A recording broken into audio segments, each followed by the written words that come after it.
All right, everybody. Happy Monday. Sorry I haven't done some streams in the last week. Been working on my internal systems for my consulting work and also just getting some stats up to date, as I said, with the monetary based stuff in the last couple weeks. And, continuing on with that. I have done a quarterly update with my buddy Marty from TFTC, which I have done every quarter for many years now on the monetary base and Bitcoin. But today, I'm sorry if you're not a supporter of Ukraine. I'm going to do some updates on Ukraine and some stats. Not talk about Bitcoin today, although it still remains one of the best ways to donate to Ukraine. Many places around the world will accept Bitcoins for donations to Ukraine and to help Ukrainians. But obviously, we're in a crazy geopolitical situation here. Ukraine's going to meet with the United States delegation this week in Saudi Arabia. I expect plenty of goofy, non-serious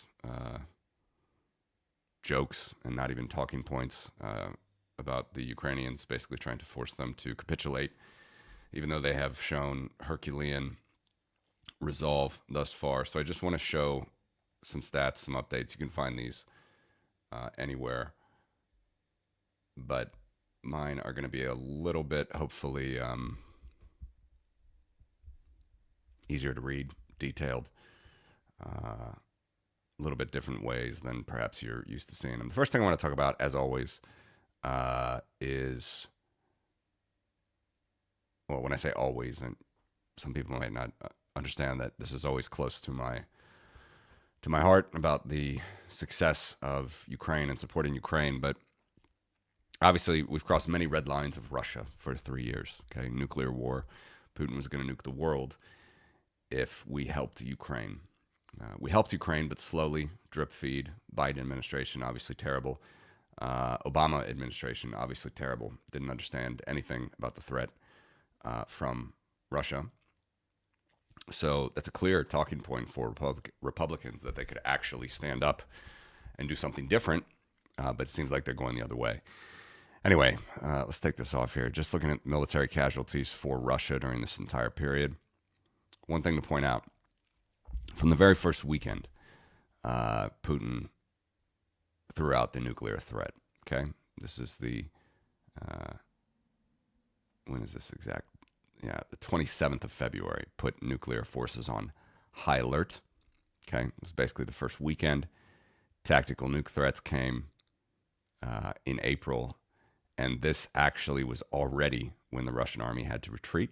Okay, by March, end of March, the Russian army had to retreat from Kiev. Just absolutely heroic display from Ukrainians in keeping the invader at bay. But of course, they took more territory, and Russians suffered many deaths for this, and Ukrainians, of course, did as well. But this is the Russian figure, according to the Ukraine Ministry of Defense. Here we have already by September, again, Putin put another nuclear threat, all means necessary. They said Ukraine had a dirty bomb here in November 2022. Tactical nukes are going to be stationed in Belarus. This is obviously continuing March 2023. All right.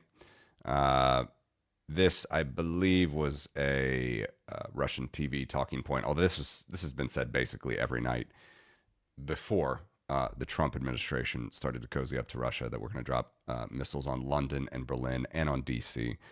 But this was more upping of the rhetoric in June 2023. Okay. Russian television simulated a nuclear strike on the UK and the US in September 2023. And then we have Russia exits the nuclear test ban treaty February 2024. Okay, so there were plenty of more people that have been paying attention. Of course, there were plenty of more red lines, threats, nuclear escalation, but these are sort of just a smattering of some of the larger ones. And all through this time, Russian soldiers increase their meat assaults, and Ukrainians keep taking them out. 30-day average is the line here of the casualties. Okay, but you can see that obviously at the start of the war, Russians not prepared at all, and perhaps they thought they would get a welcome. As we know, many generals had their parade regalia caught during, in the tanks, in the armored vehicles. They thought they'd be taking Kiev in a couple days to a couple weeks max. All right, so you go from a couple hundred casualties per day up to 500 by mid-2023, and then up to 1,000 from late 2023 on to today. All right, another escalation happened mid-2024, and then, of course, Trump elected, and we see an increase still. All right, so as they hope for Trump to bring Russia back into the fold, bring them back into the G7, all that stuff, we see an increase in meat assaults. Here we have Trump elected, Trump inaugurated, and then we have the Trump-Putin phone call. Things actually cool off slightly, although certainly there are days when, here was a 2,000 casualty day for Russians. The RU Russian-U.S. meeting in Saudi Arabia right here, 18th of February, 2025. And a slight, decrease in the trend. But as we know, on the diplomatic side, the United States is negotiating in the public, which generally for diplomacy you don't do. And they're giving away practically every card that the Ukrainians have, saying that they're not going to have any chance of getting back to their 2014 borders. They're not going to be in NATO. Russia's going to be back in the G7, so on and so forth. So the question obviously remains for this 3-year-long war, and even once Trump was elected, an increase in Russian assaults and casualties, and something that it seemed, and I'm not the first commentator by any means to say this, it seemed that perhaps they were even exhausted here of taking 2,000 casualties a day, all right, on average 1,500 a day, 1,600 at times. Now we're at the point where they have donkey brigades, crutch brigades, people on crutches. Literally, they're just throwing them back in the lines. You can find them very easily on Twitter or anywhere, Blue Sky, even YouTube. It's absolutely a super strong display of defense that the Ukrainians keep putting on. But as we know from the Zelensky meeting, which I'm not even putting on, the Oval Office meeting at the end of February, and then the latest that American intel is not going to be used for Ukrainians. They say for defensive purposes, but there's a very blurred line whether it's defensive or offensive. Of course, when you're trying to stop glide bombs and you need to know where the airport is, where Russia is firing this glide bomb at you, they've stopped those, that support. So the question remains, why? Is this a really master strategy? And my overarching point with this has always been Russia. People need to understand Russia, that Russia has no goodwill towards the West. They don't respect the West. They never play by the West's rules. I think the Trump administration is deluding themselves. And Marco Rubio, of course, he is not deluded, but he's a broken man now, the way that he speaks. I just saw him say that to Mr. Sikorski, the foreign minister of Poland, who was defending Polish purchases of Starlinks for Ukrainians. And of course, Musk berated him on his hellscape platform that is Twitter. Marco Rubio piled on and said that Poland should say thank you for what the U.S. has done for Ukraine all these years. Otherwise, there would be troops on the Polish border. So the question I just want to answer in this interview is, as these meat assaults have continued by Russia, and again, Russia has no grand military strategy. They're just a dumb group of people that throws invalids and drunks to the front line and criminals. The heroic display of defense by the Ukrainians. Is it true that the United States really stopped the Russian war machine from reaching Poland, even though, and I should find some more clips of this, but or add it to the timeline, I should say. The Poles actually wanted to intervene to defend the Ukrainians at the beginning of the war. They were held back by the Biden administration. Again, I'm not defending the Biden administration. I know that plenty in the MAGA world or the hard right world, even in the Bitcoin world, they think of the Ukrainian war as some sort of Orwellian post-COVID made-up thing. And they attribute all of it to Biden. They hear Ukraine. They think, oh, Biden. They just sort of vomit these talking points, which are all Kremlin talking points that make their way onto right-wing podcasts in the United States that, of course, has been going on for 20 years now, from RT and Sputnik.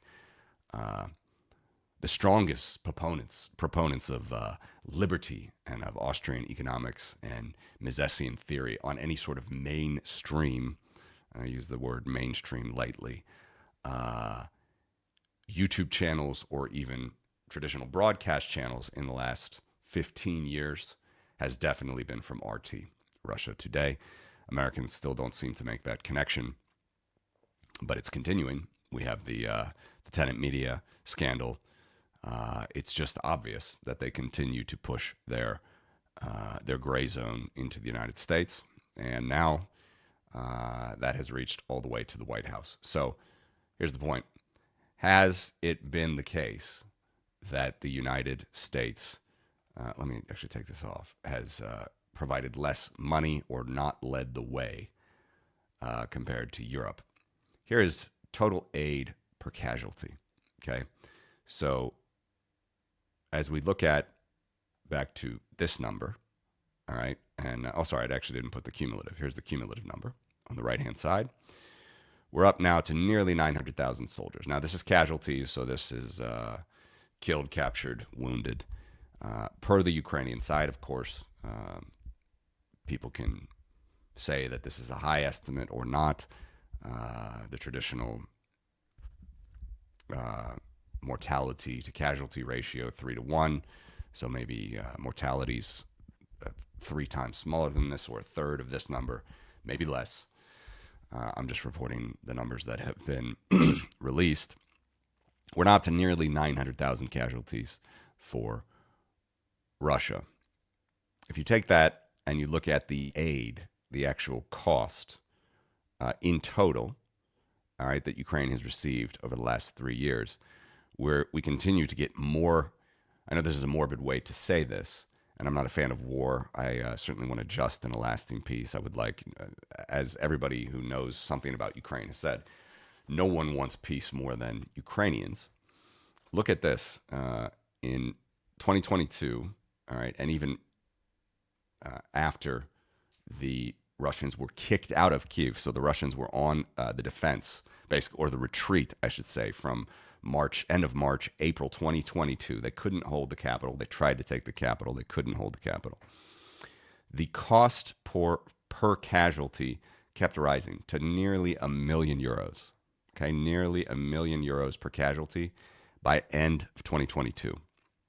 But as the Ukrainians heroically fought on, the Russians stupidly fought on, this cost per casualty falls. Throughout all the threats, throughout all the red lines, throughout all of Putin's blustering, the, again, morbid way to say it, the efficiency for the Ukrainians increases. The cost per casualty falls. All right. To now, we're under 300,000 euros. Okay, so we're at nearly $1 million. Late 2022, after the very successful Ukrainian counteroffensive, where they took back the most up until that point of territory that had been taken back, the most successful counteroffensive. As we know, they had a stalled one in 2023, but they took back a lot of territory here. Again, the territory is not part of this graph at all, but it's a very successful move. But as we know, there was a lot of problems with U.S. aid throughout here, and I'm going to show that now. Still, the Ukrainians got more efficient in defending their land. Now, let's show total cumulative U.S. aid as it's been given throughout this time. Okay, this is per the Kiel Institute, and I'll show the figures where I'm getting them there in a second, just so you can see. All right, so this is by quarter, and I'm just showing it basically at the end of the quarter, I'm running it up, okay? So it's just a cumulative figure. All right, and here was the big stall. From 2023, end of 2023, the failed counteroffensive, unfortunately, the general Zaluzhny was eventually let go here in the start of 2024. All the way to March, April, the aid stopped from the United States, okay, and eventually started back up again after Donald Trump gave his blessing.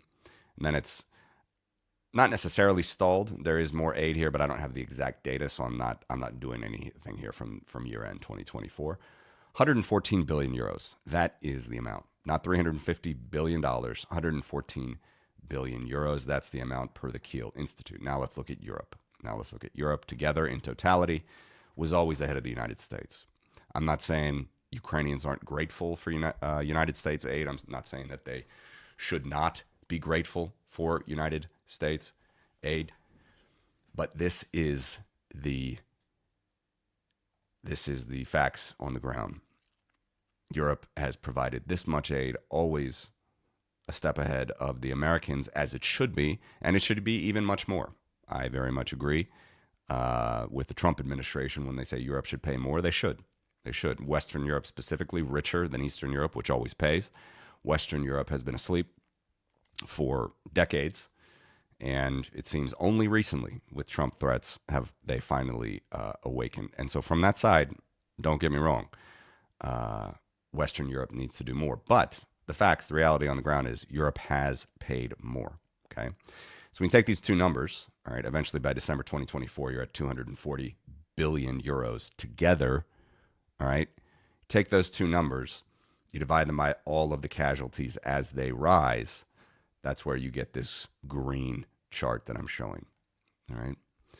So it's absolutely heroic what the Ukrainians have done, and if anything,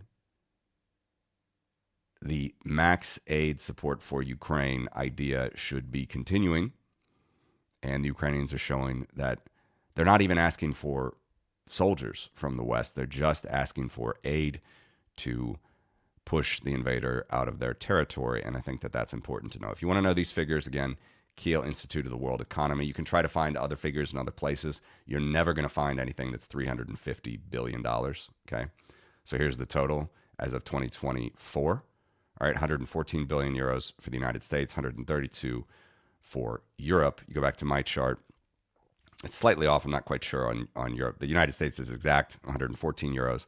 I got 131.5 for Europe as I figured out the basically the quarterly accumulations, the quarterly sum of aid. But basically, it's this. These are the numbers. And then if you want to look at what has been allocated in addition, but yet not yet dispersed, 115 billion more from Europe, from European countries, nothing from the United States, barely nothing. Now, again, for every American, and I know I'm on a Eastern European time zone here, so there's not going to be too many Americans watching. Perhaps they'll watch something of the stream here.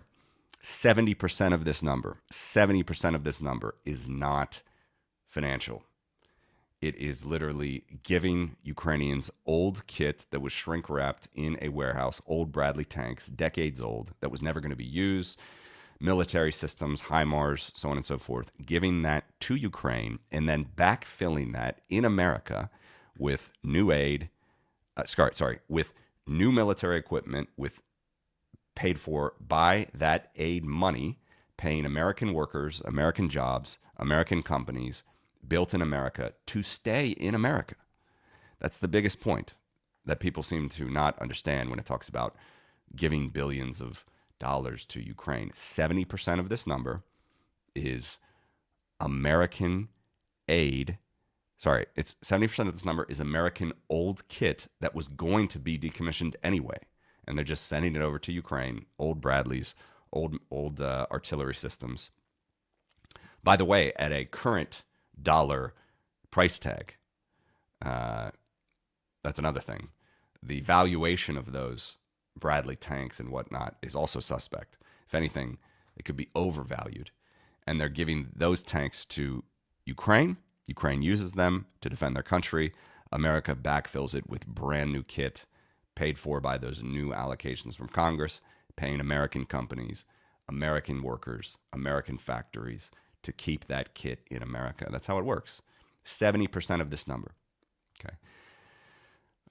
Okay, so just wanted to show you that bottom line, for all of the bluster, for as much as people want to talk about peace at any cost, the Ukrainians are the only ones that are actually paying the cost, and America is paying a less cost than Europe for this particular war.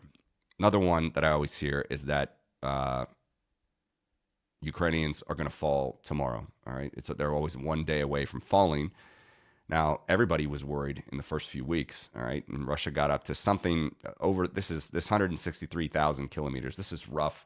This is from the Institute of Study of War and actually, I forgot to put them in the source, Institute of Study of War and the Ukraine Ministry of Defense. You're looking at something like 30% of the territory here, okay? And this is not exactly accurate, all right? They fully retreated from Kyiv at the end of March. But this was certainly uncertain, very uncertain time. And by the way, there was basically no aid, no equipment that was given from the United States at the time. Yes, Donald Trump did have some Stingers that were locked up, required to be locked up before in the Trump administration. Of course, the Ukrainians took them out of storage to use for the defense of their country. The Latvians, the Lithuanians, the Estonians were giving them Stingers and Javelins. But they didn't have much else, all right? And they were fighting on their own to protect their citizens from the invader. And then, with the counteroffensive here and here at the end of 2022, they got to basically where they are today. All right. Yes, there's made some progress, a little bit more in the last 6 months. Okay, but painfully slow. Still, basically less than 20% of their territory. This represents less than 20% of their territory. And if you look at the Russian casualties per square kilometer, all right, it only goes up. It only goes up. So now they're at about 8. For every square kilometer, which for our American friends is a half a square mile, roughly, 0.4 square miles, it costs 8 soldiers. It costs 8 Russian soldiers to occupy and keep this territory. All right. And to keep eliminating these soldiers, it used to cost Ukrainians 920,000 euros per soldier. Now, only costs them 277. Again, nobody likes the cost of war. This is just how the actual numbers look. And certainly, if you want to talk about, again, I know it's morbid to say it this way, but efficiency in Ukrainians defending their land, they're on the right trajectory, not the wrong trajectory, relative to the aid that has been given. All right, so this is the Kiel support, the Kiel Institute. It's a German think tank. That's where you get this information. You can find it other places as well. The Ukrainian Attorney General will have a similar number as here. There is, they might have a little bit more on the allocated. I've seen mixed figures, but this 114 billion euros, as far as dispersed, I haven't seen anything that looks anything other than that. Certainly not 350 billion, 400 billion, 500 billion dollars from the United States. That's just not the facts. Here's a map of NATO and the deterrence that they upped already for 10 years. Okay, you had British troops coming into Estonia, Germans into Lithuania, and Canadians into Latvia. On top of other, the omelet, as they call it, NATO omelet, there's American troops all over, American troops specifically in Poland, more Czechs in Slovakia, you got the Hungarians, which, you know, this is a fluid situation. I saw a report, of course, that Trump might move the German troops into Hungary, which is curious for anybody paying attention. Anyway, this might seem like a lot of deterrence, but then when you look at, and this is the important thing, people say, well, if Russia can't take Ukraine, how are they going to take the rest of Eastern Europe? How are they going to take the Baltics? This is where things start to look difficult for Europe. All right, this is Europe without the United States. If the United States withdraws from NATO, which who knows at this point, you have many. This is Europe right here. This is from Bloomberg. This article. It's a good graphic. This is very recent. You have, you know, you have 27 EU nations. Okay, here are their armies, and this is of course NATO. So we have Turkey in here. Got a couple others. We've got Albania, a couple that aren't in the EU. These are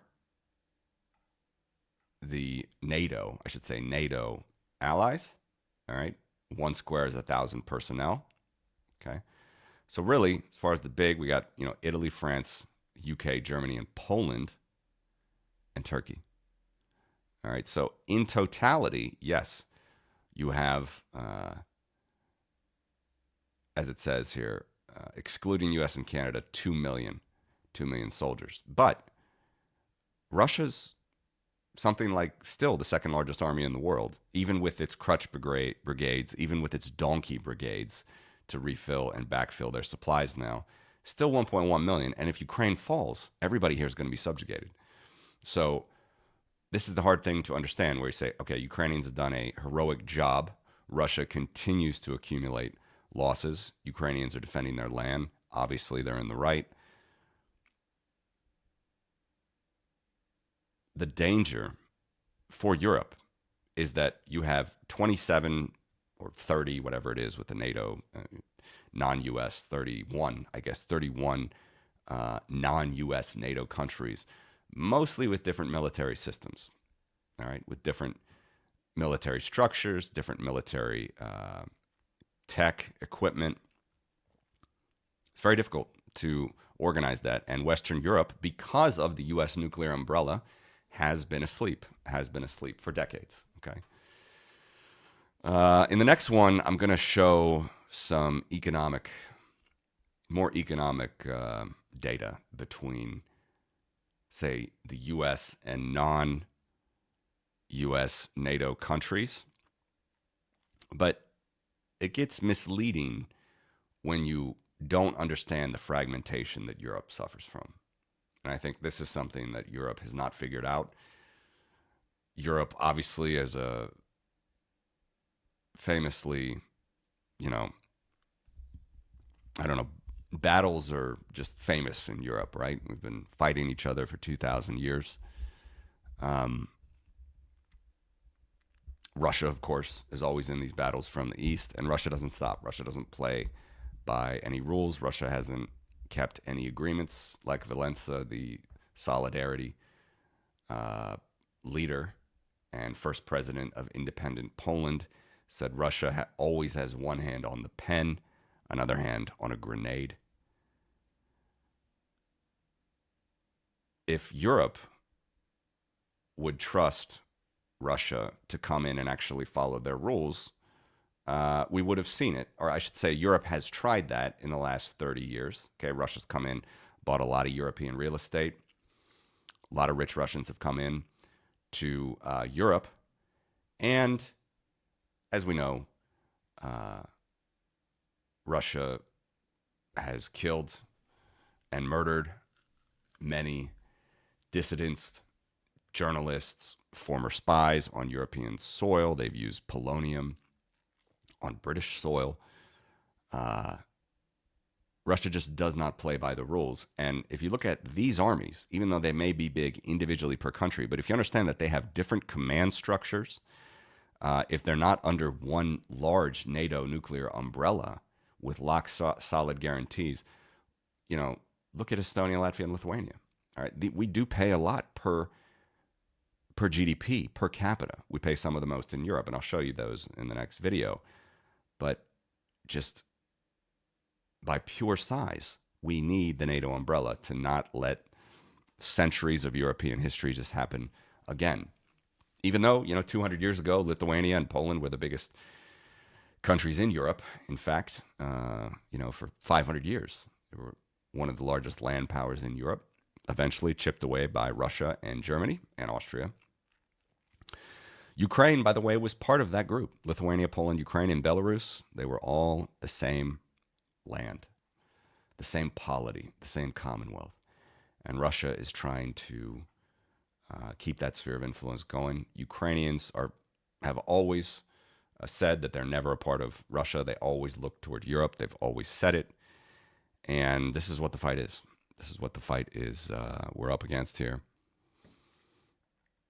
In my opinion, this is probably the best chart just to really put things in perspective. Okay, you can look at whatever you want. I try to just put things in perspective, right? That's what I do with the Bitcoin charts. You can listen to any Russian propaganda, listen to any right-wing talk show host or someone who is probably even being paid by the Kremlin, but they might not even know it, i.e. the Tim Pools or the Dave Rubins of the world. They can say all they want about Ukraine being the enemy of America. All right? Here's what Ukraine has done for America. Stopping Russian invaders in their land cost them a lot. It's cost them dearly throughout this entire war. But they're doing nothing but being more efficient at it. When these numbers grow up, not grow up, but when I finish this quarter, or I froze it for this current quarter of the start of this year, this is going to go down further. All right? So nobody wants war. Everybody wants war to be over as quickly as possible. But the Ukrainians have said since the beginning, a just peace, a lasting peace, is not one where they capitulate to Russia. And as we know, that is what the Trump administration is basically trying. So we're going to see. It's going to be a lot of messy commentary this week coming out of the Saudi Arabia summit between the U.S. and Ukraine. Good morning, Kevin. Thank you for joining so early from Florida. And you know, that's what we're gonna have to deal with. So, just wanted to show that to start the week. I really appreciate people watching. You know, I'm not a huge commentator on Ukraine, not a huge commentator on Bitcoin, but I try to get down to the facts, try to get down to the brass tacks. And Ukraine continues to show incredible resolve, now potentially losing one of the greatest allies for freedom in the last 250 years.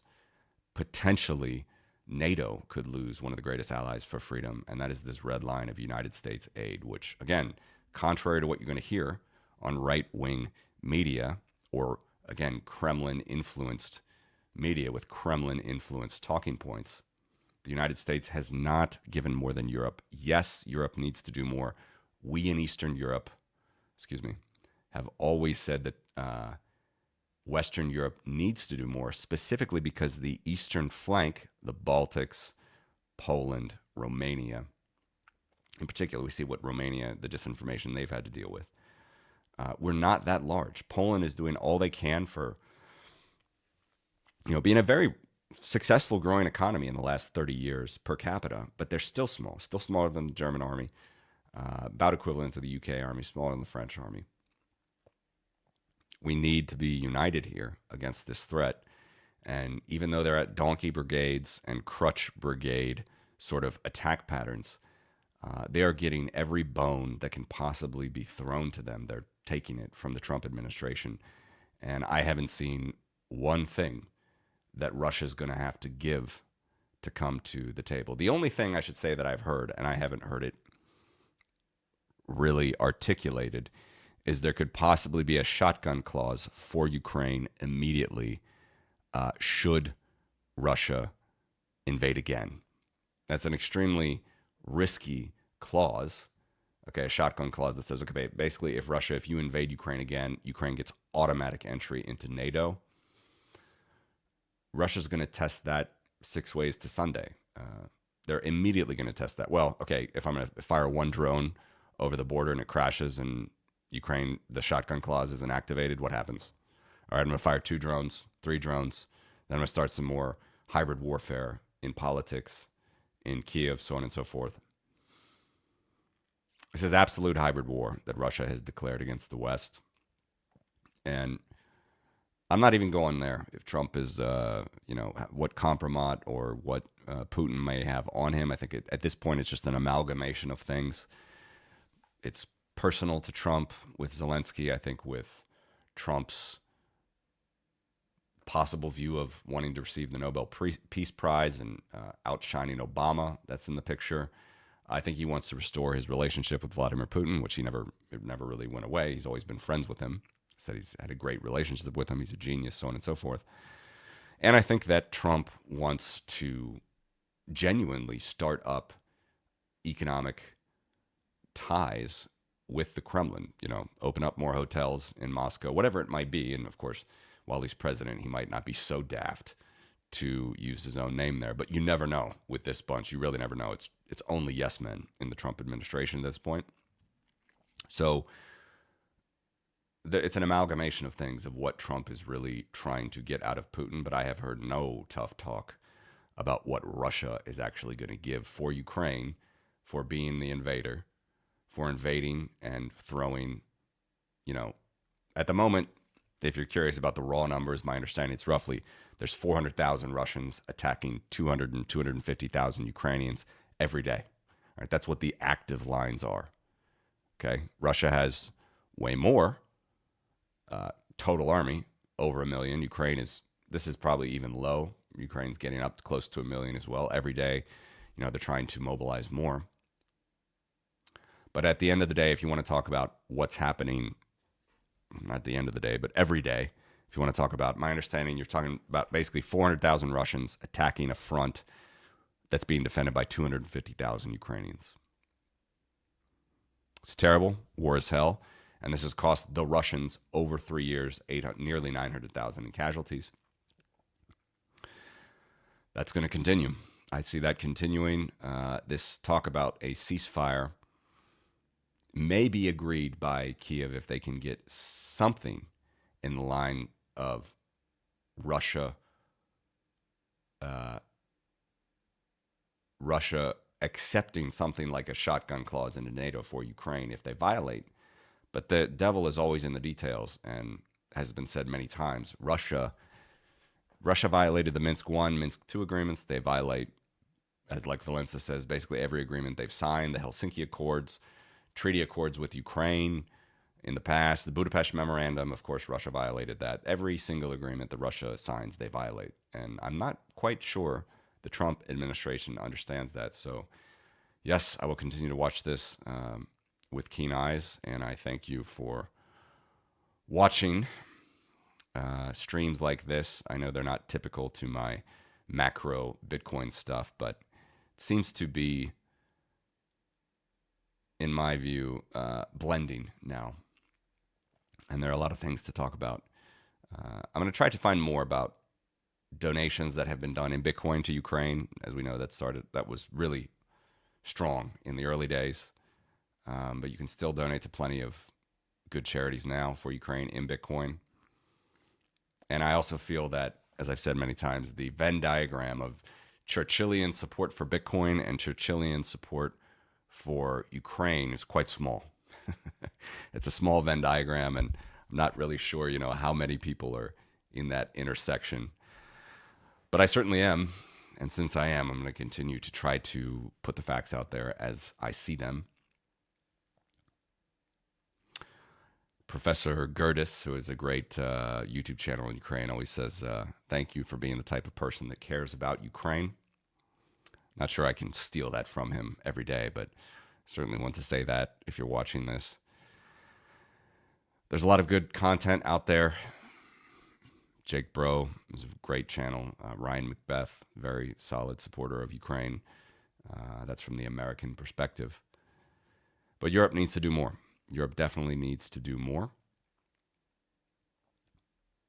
And I think you're going to see this blue line shoot up well above.